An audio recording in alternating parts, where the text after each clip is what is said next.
Guys, என்னோட பழைய சப்ஸ்கிரைபர்ஸ்க்குலாம் தெரியும். லைக் இந்த மாதிரி நான் சேனலை ஸ்டார்ட் பண்ணது வந்து வீட்டில் யாருக்கும் தெரியாது. நானே வந்து லைக் என் ரூமுக்குள்ளே கதை சத்திட்டு பண்ணிட்டுருக்கேன். நம்மளையா கதவை லாக் போட்டு தான் நான் வீடியோ எடுத்துகிட்ருக்கேன் இப்போது. ரைட். பட் ஆனால் தெரிஞ்சிருச்சு, அம்மாவுக்கு தெரிஞ்சிருச்சு. அப்படி என்ன போகுதுன்னு சொல்லி தெரில.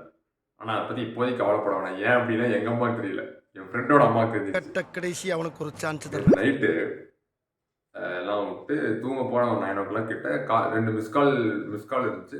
ஏன் நான் ஃபோன் சைலண்ட் இருந்தங்காட்டி நான் பார்க்கல. சரி சாப்பிட்டு முடிச்சுட்டு வந்து பார்க்குறேன். சரி 2 மிஸ் கால் இருக்குன்னு சொல்லிட்டு திரும்பி கூப்பிட்றேன். ஃபோன் எடுத்துட்டு 1 நிமிஷம் சிரிச்சுட்டே இருக்கான். ஏன்டா சிரிக்கிற? கால் போட்டு பேசுறா, இதுதான் சிரிச்சுட்டே இருக்க அப்படின்னு நான் கேட்குறேன். கிட்ட என்ன சொல்கிறான், மச்சான் எங்கள் அம்மா வந்து யூடியூப் சேனல் பார்த்துட்டாங்கடா அப்படி. ஐயோ, எனக்கு என்ன சொல்கிறதுனே தெரில. என்ன சொல்கிறது அப்புறம்? அது வரைக்கும் என் யூடியூப் சேனல் வந்து ஷேர் பண்ணி சப்ஸ்கிரைப் பண்ணுப்பா அப்படிலாம் போய் யாருக்கிட்டையும் கெஞ்சினதே கிடையாது. இப்போ 100 சப்ஸ்கிரைபர்ஸ் இருக்காங்க அப்படின்னா 115 சப்ஸ்கிரைபர்ஸ் இருக்காங்க. ஸோ 115மே வந்து நான் கெயின் பண்ண சப்ஸ்கிரைபர்ஸ் தான்.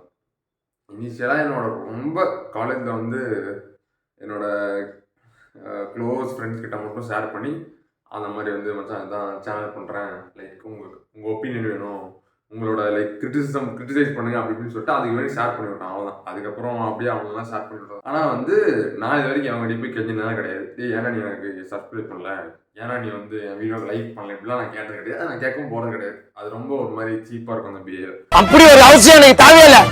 அதனால் எங்கள் வீட்லேயும் யாருக்குமே தெரியாது இது வரைக்கும். என் தம்பிக்கு தெரியும். இந்த மாதிரி நான் ஒரு பைத்தியக்காரன் இந்த மாதிரி பண்ணிட்டு இருக்கேன் அப்படின்னு சொல்லி. பட் பேரண்ட்ஸ் யாருக்குமே தெரியாது. கூட நிறைய வாட்டி கேட்பாங்க, கதவு சாத்திட்டு என்ன பேசிக்கிட்டே இருக்கு அப்படின்னு. என்னன்னு சொல்றது, நான் என்ன சொல்ல தெரியுமா, நான் புக்கை பார்த்து சத்தமாக படிக்கிறக்காட்டி உங்களுக்கு அப்படி வருது அப்படின்னு சொல்லிட்டு இருக்கேன். நான் புக்கை தொட்டே பல ஆண்டுகள் முடிச்சுட்டு புக்லேயே படிக்கிறது எல்லாமே லேப்டாப்பு. ஏன்னா எல்லாம் டாப்பர் நோட்ஸ் அனுப்பிச்சுடுவான், அதை பார்த்து படிக்க இந்த மாதிரி படிச்சுட்டு இருக்கேன். எஸ் கேட்பாங்க, என்ன சத்தம் வந்துட்டே இருக்கு ரூம் சாத்திட்டு அப்படின்னு. புக்கு ரொம்ப சத்தமாக படிச்சுட்டு இருக்காங்க. அவங்க ஓ சூப்பர், நம்ம பையன் பெரிய ஆளாக வந்துடும் அப்படின்னு நினச்சிட்டு இருக்காங்க. தெரியல. ஸோ இந்த விஷயத்துக்கு வரேன். என்னாச்சு அப்படின்னா இது கூப்பிட்டு சொன்னான்.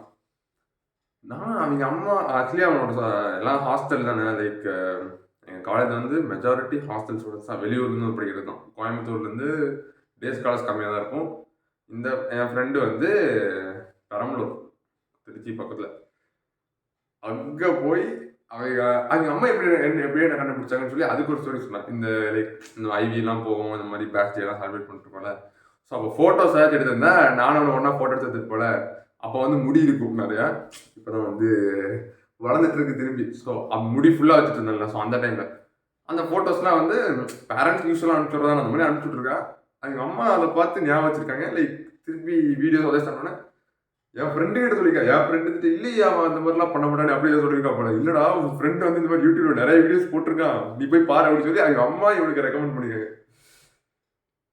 என்ன அங்கே நம்மளும் கொஞ்சம் கேர்ஃபுல்லாக தான் இருக்கணும். இது அவங்க அம்மாவுக்கு ரெக்கமெண்ட் பண்ண கட்டி எந்த பிரச்சனையும் இல்லை. எங்கள் அம்மாவுக்கு ரெக்கமெண்ட் பண்ணியிருந்தா அவ்வளோதான். ஒன்று இந்நேரம் வந்து நான் ஹாஸ்பிட்டல் அட்மிட் இருப்பேன், இல்லைனா என் கையிலேருந்து ஃபோனை பிடிங்கிருப்பாங்க, இன்டர்நெட் கட் பண்ணியிருப்பாங்க, லேப்டாப் ஆஃப் பண்ணி வச்சிருப்பாங்க.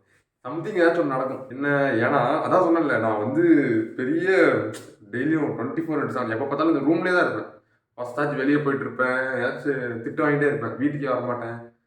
அப்பா அம்மா வந்து தெரியாது திட்டு இருப்பாங்க, ஊர் போய்க்கி அப்படி இப்படின்னு சொல்லி வீட்டில் அடங்காத, வீட்டில் ஊர் சுற்றிட்டே இரு அப்படி இப்படின்னு சொல்லிட்டே இருப்பாங்க. பசங்க எல்லாம் இருப்பாங்க, போய் கீழே வேலை போயிடும். மத்தியானம் மொட்டை வேலையாலும் விட்டு அங்கேயே உட்காந்துட்டு சாப்பிட கூட வரமாட்டேன் வீட்டுக்கு. அந்த மாதிரிலாம் இருந்தேன். இப்போ வந்து இந்த ரூம் தான், வெளியே போகிறதே இல்லை. போனால் காலேஜ் போனால் ஜிம் டு வீடு, வீட்டில் வந்தாலும் இந்த ரூம் தான், வெளியே வர மாட்டேன், லாக் பண்ணிட்டு நான் பாட்டுக்கு வேலையை பார்த்துட்டு இருக்கேன். இப்போ எங்கள் அம்மா அப்பான்னு சொல்கிறாங்க, வெளியே போடா கொஞ்சமாச்சு அப்படின்னு சொல்லி அவங்க சொல்கிறாங்க. எப்படி மாறிடுச்சு பாருங்க. அவங்க என்ன நினச்சிட்டு இருக்காங்க அப்படின்னா, இன்னும் ஒரு கம்ப்யூட்டர் இன்ஜினியரிங் ஒரு பெரிய டேலண்டான இன்ஜினியராக போட மாட்டான் போல நம்ம பையன், படிச்சுட்டே இருக்கா அப்படின்னு சொல்லி அவங்க நினச்சிட்டு இருக்காங்க. இப்போ வந்து திடீர்னு இந்த மாதிரி யூடியூப் பார்த்து அது எதுவுமே நான் பண்ணல, நான் இவன் வந்து தேவையில்லாத வேலை பண்ணிட்டு இருக்கான் அப்படின்னு சொல்லிட்டு, நான் இது தேவையில்லாத வேலைன்னு நினைக்க மாட்டேன். எனக்கு தெரியும் இதை வந்து கரெக்டாக என் சேனலை வந்து டெவலப் பண்ணி கொண்டு போனால் எந்த இடத்துக்கு கொண்டு போனான்னு எனக்கு தெரியும். பட் அவங்க பொறுத்தவரை இது தேவையில்லாத வேலை பண்ணிட்டு இருக்கான், ஊதாரி தினமும் சுற்றிட்டு இருக்கான் அப்படின்னு சொல்லி அவங்க நினச்சிட்டு இருக்காங்க. நான் ஏன் எங்கள் அப்பா அம்மாட்ட சொல்லலன்னு சொல்லி ஒரு காரணம் சொல்கிறேன்.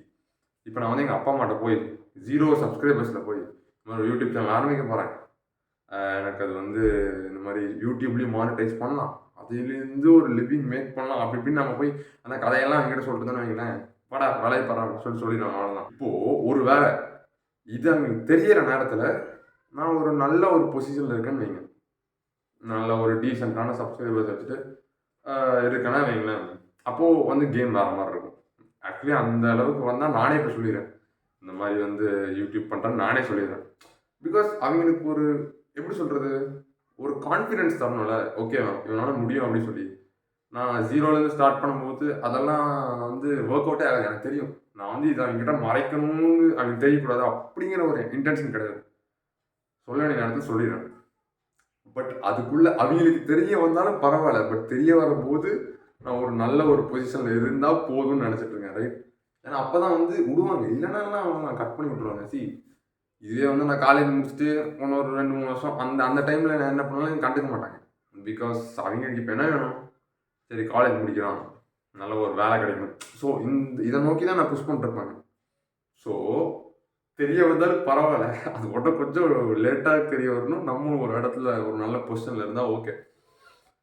ஸோ அதை நோக்கி தான் ஓடணும். இப்போதைக்கு வந்து தெரிய வந்து எனக்கு பயமாக இருக்குது. அவன் சொன்னதுலேருந்து ஐயோ எங்கே நம்ம பக்கத்து வீட்டு ஆன்ட்டி எல்லாம் பார்த்துட்டாங்க, அம்மாவை கூட அம்மா பார்த்தா கூட நம்மக்கிட்ட வந்து கேட்டு 2 வார்த்தையோட முடிச்சிடுவாங்க. இந்த பக்கத்து சொந்தக்காரங்க ஏதாச்சும் ஆன்ட்டி, சொந்தக்கார ஆன்ட்டி ஃபோனில் ஏதாச்சும் வந்து தொலைச்சாலும் வைங்க, அவ்வளோதான் முடிஞ்சு. அன்னையோட வந்து க்ளோஸ்.